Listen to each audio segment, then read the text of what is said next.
ফাতেমা এই রমজান মাসে সেহরির পরে দুটো পা জড়িয়ে ধরেছো কেন বিবি? বলে না না না, এই পা জড়িয়ে ধরেছে এই জন্য আজ আমি এতটা রান্না করেছি, এতটা রুটি করেছি, আমার হাসান হুসাইনের যত জামা কাপড় সব ভিজিয়ে দিয়েছি, তোমার জামা কাপড় সব ভিজিয়ে দিয়েছি আমি ফাতেমা। আর কোনোদিন আমি আমার স্বামীর জামা কাপড় ধুয়ে দেওয়ার সুযোগ পাবো না, আমার ছেলে দুটোর জামা কাপড় ধুয়ে দেওয়ার সুযোগ পাবো না। আজ থেকে আমার সুযোগ শেষ হয়ে যাবে।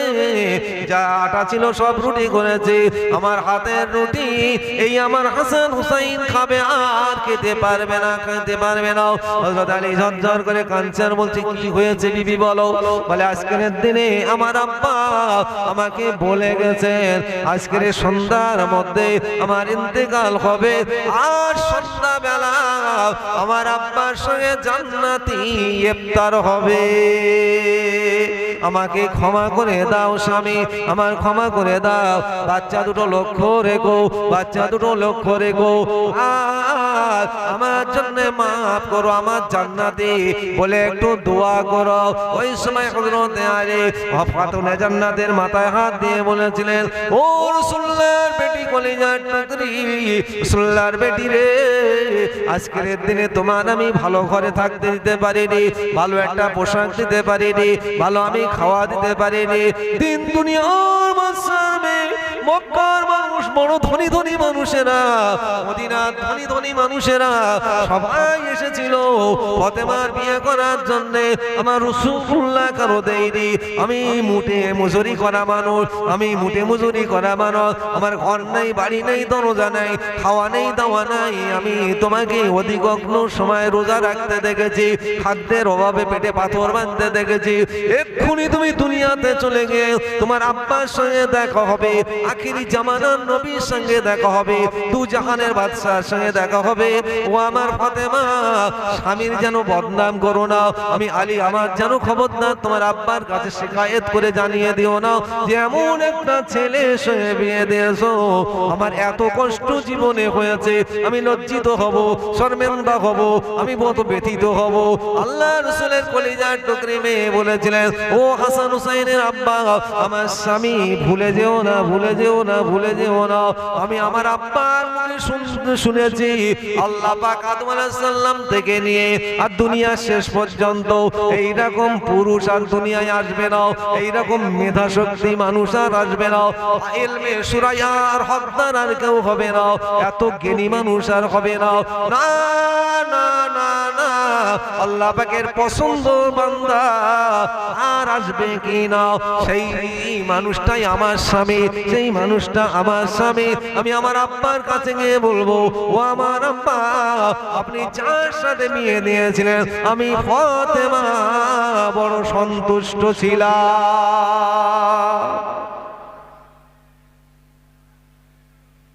আল্লাহর বেটির যেদিনে বিয়ে হয়, আল্লাহ রাসূল একটা উটির উপরে তুলে দিয়ে উটির কানে কানে বলছে, ও মদিনায় যে ঘর আমার জামাই ভাড়া করতে গেছে, ও ঘরে যেন নিয়ে যাবি নি, যেখানে জঙ্গলে ভাঙা ঘর সেখানে নিয়ে যাবি। উট যেতে যেতে যেতে যেতে যেতে যেতে মদিনার ভালো ঘরে না গিয়ে জঙ্গলের ভাঙা ঘরে গিয়ে হাঁটুটা গেড়ে দিলেন। আম্মা জান খাতুনে জান্নাত ঘরের মধ্যে গিয়ে দেখে পাথরে মাথা আর চামড়ার সাথে হাড়গুলো ছেটিং হয়ে গেছে, একটা বৃদ্ধা মহিলা সেখানে শুয়ে রয়েছে। এক চান্সে বুঝেছে যে এটাই আমার স্বামীর মা। বলুন সুবহানাল্লাহ, একটু জোরে বলেন সুবহানাল্লাহ। এখন তো সেই বৃদ্ধাশ্রমে সব আমাদের সব এডুকেশন সব যা আছে, ছেলে বা আমাদের ঘরের বউরা মা বাপের আর ভাত দিতে চায় না, এখন সরকার একটা ধাক্কা যেই দিয়েছে, এটা সেখানে ছুটতে বলে, আব্বা আই কার্ডটা কোথায় রেখে এসেছিস, রেশন কার্ডটা একটু দি, এইসব করে বেড়াচ্ছে। যা কোদিকে আমি যাব না। আসুন আমার ভাইয়েরা, হযরতে খাতুনে জান্নাত ওই ঘরের মধ্যে ঢুকলেন, ঢুকে পা দুটো জড়িয়ে ধরলেন, পাকাটির মতো সরু পা জড়িয়ে ধরে মুখে চুমো দেয়। ওই সময় আলীর মা বলেছিলেন, মা তুমি কে, তুমি কে? বলে আমি হলাম আপনার বেটার বউ, আমি আপনার বেটার বিবি, রাসূলুল্লাহর বেটি। হযরতে আলী হুজুরের আম্মার পা দুটো জড়িয়ে ধরে মুখে চুমো দিয়ে বলেছিল, ও আমার আম্মা জান, আম্মা জান, আজ 17 বছর পরে, আজ 17 বছর পরে আমি যেন আমার আম্মা জান খাদিজাকে খুঁজে পেয়েছি। রে বলেন না সুবহানাল্লাহ। আমাদের ঘরের বউদের শাশুড়িদের সাথে কথা হয়, হ্যাঁ শাশুড়িদের কথা হয় না, স্বামীর মার মা বলে ডাকবো। আরে বাপ রে বাপ। আর ফাতেমা রাদিয়াল্লাহু আনহা স্বামীর মার পা জড়িয়ে ধরে বলছে, যেন আমার সেই খাদিজা মা, আমার জনম দুঃখী মা, আমার গর্ভধারিণী মা, আমার আম্মা জান যেন খুঁজে পেয়েছি। আল্লাহ পাকের রহমত হবে না হবে না? আল্লাহ পাকের রহমত হবে না হবে না? বলে আল্লাহ পাকের রহমত ওই ঘরই হবে। চলুন সেই খাতুনে জান্নাতের কথা বলছি।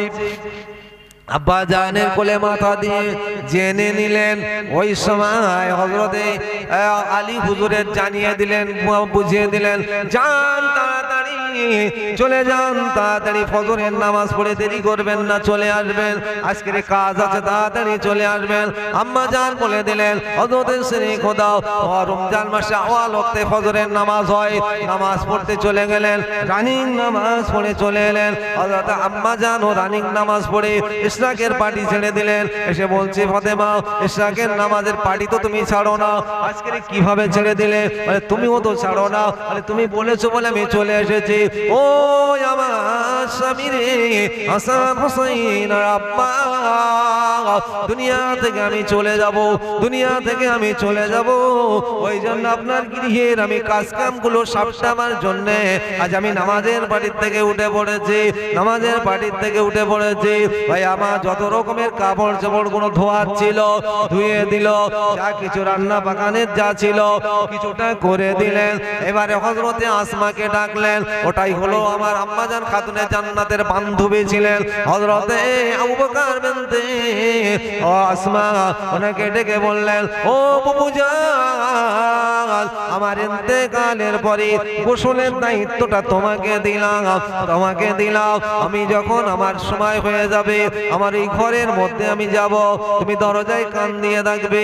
আমি যখন আমার কথা বন্ধ হয়ে যাবে, ওই সময় দরজাটা খুলবে, তার আগে যেন দরজা খুলো নাও। হযরতে হাসান হুসাইনের হাতে দুটো করে খোরমা দিলেন, দিয়ে বলছেন, যাও তোমার নানাজি রওজায় গিয়ে সালাম দাও, নানাজির সাথে কথা বলো, নানাজির সাথে কথা বলো। রাসূলুল্লাহ দরবারে দুটো করে খোরমা দিয়ে দুই ভাইকে পাঠিয়ে দিলেন। আল্লাহ রাসূলের দরবারে গিয়ে, আসসালাতু ওয়াসসালামু আলাইকা ইয়া রাসূলুল্লাহ, আসসালাতু ওয়াসসালামু আলাইকা ইয়া হাবিবাল্লাহ। আমি হাসান এসেছি, আমি হুসাইন এসেছি। কবর থেকে আওয়াজ আসছে, ওরে হাসান হুসাইন, আমার কবরে আসার, আমার মাজারে আসার অনেক সময় পাবি, অনেক সময় পাবি, অনেক সময় পাবি। যা যা শিগগিরই বাড়ি যাও, শিগগিরই বাড়ি যাও। তোদের জ্যান্ত মার মুখ যদি দেখতে চাস, এখনই তোর মা ফুরিয়ে যাবে, আর তোদের সাথে কথা বলবে না, কথা আর হবে না। আমার মাজার ছেড়ে তোরা ছুটে বাড়ি যাও, তাড়াতাড়ি করে ছুটে বাড়ি যাও। মার সাথে আর দেখা হবে না জনমের মতো, মাকে একবার দেখে নে চলে যাও। আমি আমার মাকে হারিয়েছিলাম আবহাওয়া বাউলা বাগানে, আমি বুঝতে পারি না, খেলায় ছিলাম, মা কখন ইন্তেকাল করেছে। আমার মরা মার মুখে চুমো দিয়ে কেঁদেছিলাম, মা একটু কেন সংকেত আমার দিলে না? আমি তোদের নানা বলে দিলাম, চলে যা, চলে যা। তোর আম্মা জানে যদি জ্যান্ত মুখ দেখতে যাস, চলে যাও, আর বাঁচবে না দুনিয়ায়, আর থাকবে না, তোদের কোলে আর নেবে না, চুমো আর দেবে না, তোদের আর কোনোদিন ডাকবে না হাসান হুসাইন বলে। চলে যা, তাড়াতাড়ি তাড়াতাড়ি চলে যাও। হযরতে হাসান হুসাইন ছুটে ছুটে আসছে, আর হযরতে আলীকে বলছে, ও আমার স্বামী রে, আমার যেন খবরদার দুনিয়ার মানুষ আমাকে না দেখে। রাতের বেলা জানাজা করবে, রাতের বেলা কাফন বদফন দাফন করবে, দুনিয়ার মানুষ যেন না দেখে। জ্যান্ত অবস্থায় আমাকে লম্বা চওড়া কেউ জানিনি, আমার মুখ কেউ দেখতে পায়নি, আমার ছায়া কেউ দেখতে পায়নি। আমার জানাজা যেন মানুষ না দেখতে পায়, আমার কবর যেন মানুষ না দেখতে পায়, আমার দাফনের সময় যেন মানুষ না দেখতে পায়, আমার কবর খনন করার সময় যেন না কেউ দেখতে পায়। আমার ফ্যামিলিতে যারা আছো তোমরাই আমাকে রাতের বেলা দাফন করে দেবে। অসুবিধা হচ্ছে নাকি? একটু বলি নাকি? আম্মাজান ওসিয়াত করছে, হযরত হাসান হুসাইন হুজুর ছুটে আসছে, নানার কথা শুনেছে, মাকে আর পাবো না, মা ইন্তেকাল করছে, যেহেতু চলে যাবে তাই আমাদের খোরমা হাতে দিয়ে পাঠিয়ে দিয়েছে। সুল্লাহ কবর থেকে কাঁদতে কাঁদতে বলে দিলেন, চলে যাও, শিগগির দৌড়ে চলে যাও। হযরতে আসমা হুজুরকে বললেন, আম্মা জান আমাকে গোসল দেবেন, আমাকে গোসল দেবেন। আপনাকে আমি অনুমতি দিলাম, তবে আমার গোসলটা আমি নিজে হাতে সুন্দর করে করে নিয়েছি। আমার আতর গোলাপ জামা কাল আমি নিজেই মেখে নিয়েছি, আর একটুখানি খুশবু আছে, এটা একটা কিছুতে গুলে আমার এই সমস্ত ঘরের বাইরে ভিতরে ছড়িয়ে দাও। একটু পরে হাজার হাজার মেহমান আসবে, তারা খাবে না দাবে না, খাবে না দাবে না, তাদের খাওয়াও না। আল্লাহর ফেরেশতারা সুগন্ধ ভালোবাসে। ও আসমা বুবু রে, আমার এই সুগন্ধটা একটু ছড়িয়ে দাও। আর হযরতে আম্মা জান আয়েশাকে বুকের মধ্যে জড়িয়ে ধরে বলেছিল, আম্মা জান আম্মা জান আম্মা জান আম্মা জান, আমার এই দুটো ছেলে এসে আমাকে আর দেখতে পাবে না। এত কান্না কাঁদবে, এত কান্না কাঁদবে, ওদের মাথা দুটো বুকের মধ্যে করে নিয়ে চোখের পানিটা মুছে দিও, চোখের পানিটা মুছে দিও। আর ওর আব্বার আগে মানুষ যদি রেগে যায়, মারধর করলে রাস্তার উপরে গিয়ে কাঁদবে, দুনিয়ার মানুষ ঢিল খোলা মারবে, সেটা না করে আম্মা জান আমার কবরের কাছে দাঁড় করিয়ে দেবে।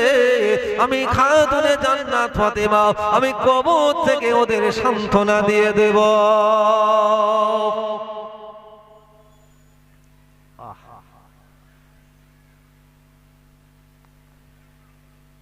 ওয়াজ করি একটু না গজল বলবো কি? ওয়াজ শুনেন, গজল অনেক শুনেন। আহা, সব চলে গেল মায়ার জিনিস, মহব্বতের জিনিস, মহব্বতের জিনিস। আল্লাহ রাসূল একদিন বাড়ি এসে দেখে যে খাদিজা আম্মা জানের মনটা খুব গরম। আল্লাহ রাসূল ডাইনি যেতে বলছে, পায়ে যাচ্ছে, পায়ে যেতে বলে ডাইনি যাচ্ছে। খাদিজা এত রাগ কেন? কি হয়েছে? এত রাগ কেন? বলে ফাতেমা জান্নাতের রানী হয়ে গেছে, শীষ মহলের রানী হয়ে গেছে। আমি খাদিজা কি করেছি? আমি আগে এসেছি না ফাতেমা আগে এসেছে, কিন্তু খাদিজা আম্মা জানের কন্যা হলো ফাতেমা, কিন্তু দপ্তরের দিক দিয়ে ভাই টানাটানি হয়ে গেছে। আল্লাহ রাসূল যেই বলেছেন ফাতেমা জান্নাতের শীর্ষ রমণী হয়েছে, জান্নাতি মানুষ প্রথম হবে, এই কথা যেই বলেছে আম্মা জান খাদিজার মাথাটা গরম হয়ে গেছে। আল্লাহ রাসূল দেখলেন যে খুব টেম্পার বেড়ে গেছে। স্ত্রীদের মাথা যখন গরম হবে, ও স্বামীরা যারা বসে আছো, ওই সময় মাথাটা নিচু করে একটু ঠান্ডা হবে, যেন খবরদার 1 তালাক 2 তালাক 3 তালাক দিলাম, বাড়ি চলে যাও যেন বলো না। মোহ কেটে গেলে ঘন্টা দিনিক পরে টাকার বান্ডিল নিয়ে ছুটে কোনো আলেমের কাছে গেলে আর উদ্ধার হবে না। কচি কচি বাচ্চাগুলো এসে আব্বা মা কই, আব্বা মা কই, এই যখন করবে না, তোমার মাথা ঠান্ডা হয়ে যাবে, কি সর্বনাশ করলাম আমি। সেই জন্য ওরা একটু বেকা হাড়ে তৈরি, একটু টেম্পার বাড়ে, কিন্তু ওই সময় একটু মাথাটা নিচু করে সহ্য করো, ঝপঝপ করে যেন তালাক দিও না। আর বিশেষ করে তাও শীতকাল, জীবন আর বাঁচবে না, এটাও বলে দিলাম। আর শুধু তাই না, এই বয়সে যদি বিবি চলে যায় আর কোনো মেয়েও খুঁজে পাবে না, কেউ দেবে না, বলবে হাঁটুর বেড়া চুল পেকে গেছে, দাড়ি পেকে গেছে, আবার বিয়ের জন্য ঘুরে বেড়াচ্ছে মারো।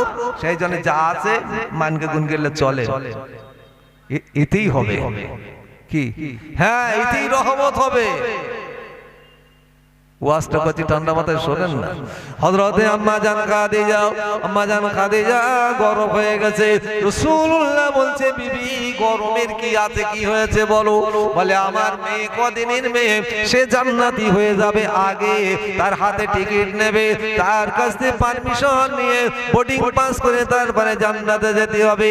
আমি খাদিজা সারা জীবনটা আপনার কাছে দিয়ে দিলাম, আমি খাদিজা আমার অর্থটা দিয়ে দিলাম, আমি খাদিজা আমার জীবনটা দিয়ে দিলাম, সারা জীবন আল্লাহ নবী ছাড়ার কিছুই চিনলাম না, গারে হিরায় কি আমি খাদ্য দিয়ে আসলাম, আমি কি কষ্ট করিনি, আমি আল্লাহকে আমার সালাম দেইনি, আল্লাহ জিবরিলকে আমার সালাম দেইনি। ও খাদিজা সব ঠিক আছে, ঠিক আছে, ঠিক আছে, ঠিক আছে, আমি মেনে নিলাম।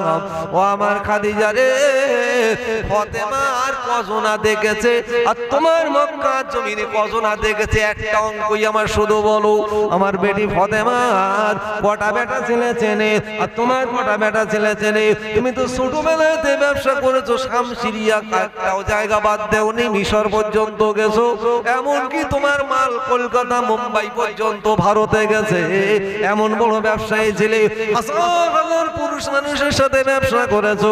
আমার খাতুনে জান্নাত হাসান হুসাইনের মাকে কোনো পুরুষ দেখেছে না আমার ফাতেমা কারো দেখেছে? একবার বলো, বলুন সুবহানাল্লাহ। আরে গাল খুলে বলেন সুবহানাল্লাহ, নারে তাকবীর। হযরতে খাতুনে জান্নাতের কথা যেমন বললেন, আম্মা জান খাদিজার মাথাটা একেবারে নিচু হয়ে গেল। তাই আম্মা জান খাতুনে জান্নাত বলছেন, স্বামী ঠান্ডা হও, গরম হয়েও না, রেগে যেও না, ভেঙে পড়ো না, কেঁদো না। আমার ফ্যামিলিতে যে কজন আছে এই রাতের বেলা আমাকে জানাজা করে রাতের বেলা আমাকে কবরিত করো। কবর কারো চেনে না, কার মেয়ে চেনবে না, কার মা চেনবে না, কার বাপ চেনবে না, কার বেটা চেনবে না, কার বেটি চেনবে না। কীট পতঙ্গের অন্ধকার একটা ছোট্ট ঘর, তার নাম কবর। আলো নেই, বাতাস নেই, খাওয়া নেই, চেনা নেই, বন্ধু বান্ধব জানা নাই, একা পড়ে থাকতে হবে গো। আমি ফাতেমা, আমি কবরের ভয় করি, আমি ফাতেমা, আমি কবরের ভয় করি, আমি রাসূলুল্লাহর বেটি, আমি কবরের ভয় করি। কবর আমার ছাড়বে না, আমার যদি আমল না থাকে আমার পাপও বাঁচাতে পারবে না, আমার বলে গেছে। তাই আমার যেন কেউ না মরার পরে দেখে, ও আমার স্বামী তোমরা নিজেরা যাও জানাজা পড়ে অন্ধকারে অন্ধকারে কবর দেবে। জান্নাতুল বাকিতে যে জায়গাটায় কবর, বেশ খানিকটা এরিয়া ধরে আমি জান্নাতুল বাকিতে ঘুরেছি, কিন্তু জায়গাটা মেনশন করতে পারিনি। বাস রাতের বেলা জানাজা হলো, আবু জার গেফারি সঙ্গে ছিল। আবু জার গেফারি কবরের দিকে লক্ষ্য করে বললেন, এ কবর সন্তান, কার কবর জানো? কাঁদে কোন সন্তানের মা জানো? আজকের পরিচয় জানো? কবর বললেন, কোনো পরিচয় এখানে চলবে না, কারো আমরা চিনিনি, কার বেটা কার বেটি, কার মেয়ে কার মা, কার বাপ কার ছেলে। আমল যদি থাকে কবর আমরা শান্তি যা দেব, দুনিয়ায় সে শান্তি পাইনি। আর আমল যদি না থাকে আমরা যা পেশাই করব, এরকম পেশাই যন্ত্র আর দুনিয়ায় তৈরি হয়নি, আর হবে না। হযরত আবু জার গেফারি ভাই আমার মাটি দেওয়ার পরে পাগলা হয়ে গেল, কোথায় গিয়ে বাঁচি, ওই নসিহত আমি করতে আসিনি। চলুন চলুন চলুন। হযরতে খাতুনে জান্নাতের কবর দেওয়া হয়ে গেল। দি যখন ফিরেছে, হযরত হাসান হুসাইন বলছে, আব্বা আম্মার কবর কই? আব্বা আম্মার কবর কই? পিছনে চেয়ে দেখে কবরের যে আমরা শীত দাঁড়া দিয়ে এদিকে একটা খাজুর পাতা, এদিকে মাজায় চারদিকে দিয়ে মশারি কাটিয়ে দেয়। ও ভাইজান, আমাদের কবরস্থানগুলো চেয়ে দেখবেন সব মশারি খাটানো রয়েছে। জ্যান্ত অবস্থায় মা বাপের মশারি কিনে দেয় না, মরে গেলে মশারি খাটকে বড় গরু জবাই করে খানা করে দেয়। এতে মনে সব বেশি নাকি? যাই হোক, আমি ওই দিকে আমি যাচ্ছি নি। আমার ভাইয়েরা দোস্তেরা, হযরত হাসান হুসাইন হুজুর বললেন, আব্বা জান, আব্বা আম্মার কবর চেনা যায় না কেন? এলাহাবাদ আলী বাড়ি যাও, বাড়ি যাও বাড়ি যাও, আর কেঁদো না, বাড়ি যাও বাড়ি যাও। আমার ফাতেমা এত পর্দা করতো, আমার ফাতেমা এত ভয় করতো, হাসান হুসাইনের মা এত ভয় করতো। দুনিয়ায় যখন কোনো পুরুষ মানুষ দেখে রে, সাদা ছিল কে কালো, বেটে ছিল কে লম্বা, কিরকম আকার ছিল, যখন মানুষ দেখে রে, আমি ফাতেমার কবরটাকেও আন্দাজ করতে দেব না। সকাল হলে মানুষ কাঁচা কবর দেখে বলবে 2 হাত ছিল, 3 হাত ছিল, 4 হাত ছিল, 6 হাত ছিল, আমি আন্দাজ করতে দেব না এতটা মোটা ছিল, এতটা সরু ছিল, চিকন ছিল। না না না, আমার ফেরেশতা দিয়ে আমার খাতুনে জান্নাত রাসূলুল্লাহর কলিজার টুকরি ফাতেমার কবরটা আমি সমান করে দিয়েছি। একটু বছরে বলেন না সুবহানাল্লাহ। রাগ করে সুবহানাল্লাহ বলছেন নাকি? মক্কা মদিনার মধ্যে 8,500 পাহাড় আছে, তার মধ্যে উহুদ পাহাড়টা 14 কিলোমিটার লম্বা। অনেক লম্বা কথা শর্ট করে বলছি, 14 কিলোমিটার লম্বা। ইউ টার্ন দিয়ে রয়েছে, পশ্চিম থেকে দক্ষিণ, পূর্ব থেকে উত্তর দিকটা খালি আছে। খন্দকের যুদ্ধে রাসূল পাক ওই 14 কিলোমিটার একটা 10 কিলোমিটার একটা খাল কেটেছিলেন। ওই মক্কা মদিনার 8,500 পাহাড়ের মধ্যে উহুদ পাহাড়টা সবথেকে লম্বা। ওই জন্য রাসূল প্রত্যেকটা কম বেশি সওয়াব আমলের সঙ্গে উহুদ পাহাড়ের সঙ্গে একটা প্রমাণ করেছে। তাহলে এই সুবহানাল্লাহ যদি একবার ভালো করে বলা যায়, ওই 14 কিলোমিটার লম্বা যে পাথরের পাহাড় এক পাল্লায় দোয়া হবে, আর আপনার সুবহানাল্লাহ এক পাল্লায় দোয়া হবে। বলা যাবে সুবহানাল্লাহ? আওয়াজ করে বলা যাবে? নারে তাকবীর! আমার ভাইয়েরাও, আম্মাজান খাতুনে জান্নাতের জীবনী কি শেষ হয়ে গেছে বলে মনে হয় নাকি? শেষ হয়ে গেল? আহা, সেই যে ওড়নাটা বিক্রি হলো না মদিনায়, বিক্রি হয়েছে না? কার ওড়না বিক্রি হয়েছে? কার? আম্মা জানের ওড়নাটা বিক্রি হয়ে গেছে। জিবরাইল সাল্লাম কিনে নিয়ে আল্লাহ পাক বলছে রেখে দাও। জিবরাইল সাল্লাম কিনে নিয়ে বলে রেখে দাও। জঙ্গলের একটা মহিলা আসবে, সেই মহিলা হাসরের মাঠে আসবে, ঘোড়ার গলায়, উটির গলায় আবার বেঁধে দেওয়া হবে। ওই কাঠুরির বিবি ওড়নাটা নিয়ে টেনে টেনে যাবে, আর আম্মাজান খাতুনে জান্নাত ওই উটের উপরে উঠে সওয়ার হয়ে দুজনেই জান্নাতে একই সঙ্গে যাবে। বলুন সুবহানাল্লাহ। কাটুরির ওয়াজান আমি এখানে করতে পারলাম না। আল্লাহ যদি সময় ভালো রাখে, বাঁচিয়ে রাখে, আপনাদের ওই পৌষ মাসের 4 তারিখে তেঁতুলতলায় আল্লাহ চাইতে একটু খেয়াল করে দেবেন। কাঠুরির মেয়েটাও বা কিরকম মেয়ে ছিল, খাতুনে জান্নাত জিজ্ঞাসা করেছিল আব্বাকে, আব্বা আমার সঙ্গে বা আমার আগে কেউ কি জান্নাতে যাবে? রাসূল বলেছিল আর একজন আছে মা, আসরের নামাজ পড়ে তার সাথে 3 দিন যাওয়ার পরেও দেখা হয়নি। তাই হাসান হোসাইন বলেছিল, মা এত বড় ধরনের মানুষ যে তুমি বিশ্বনবীর বেটি, তাও তোমার জন্য দরজা খুলে কেন খুলিনি, আর কি জন্য খুলিনি? ওই ওয়াজ আমি আজ আর এখানে করতে পারলাম না, সময় আমার 10:30 ছিল, শেষ হয়ে যাচ্ছে। একটা ছোট্ট কথা আপনাদের বলে যাই। হযরতে আলী হুজুর 6 টাকায় বেচেছিল ওড়নাটা, লাস্টে খোদার কাছে কত চেয়েছিল? 60 টাকা। পেয়েছে না পাইনি? পেয়েছে না পাইনি? তাহলে আমার আগে ওয়াজ হয়েছে আর পরে ওয়াজ হবে। আমি এই জায়গায় আপনাদের ঈদের এখানে নামাজ পড়াই, যখন আমি এসেছি যে কটা মানুষ বসে আছেন একটু আমার উপরে বেজার হয়েছে কি দেখবো, যদি খুশি থাকেন হাত তুলে দেখান দিন তো খুশি আছেন না বেজার? রাখেন রাখেন, আলহামদুলিল্লাহ। কেউ উঠবেন না, কেউ উঠবেন না।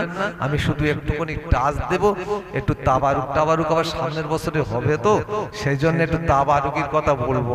আর যেহেতু এই তাবারুকের কথা না বললে আবার আগামী বছরে তো আবার তাবারুকে এরকম প্যান্ডেল করতে হবে, লাগবে না? আল্লাহ, এরা একরকম বলে দেয়।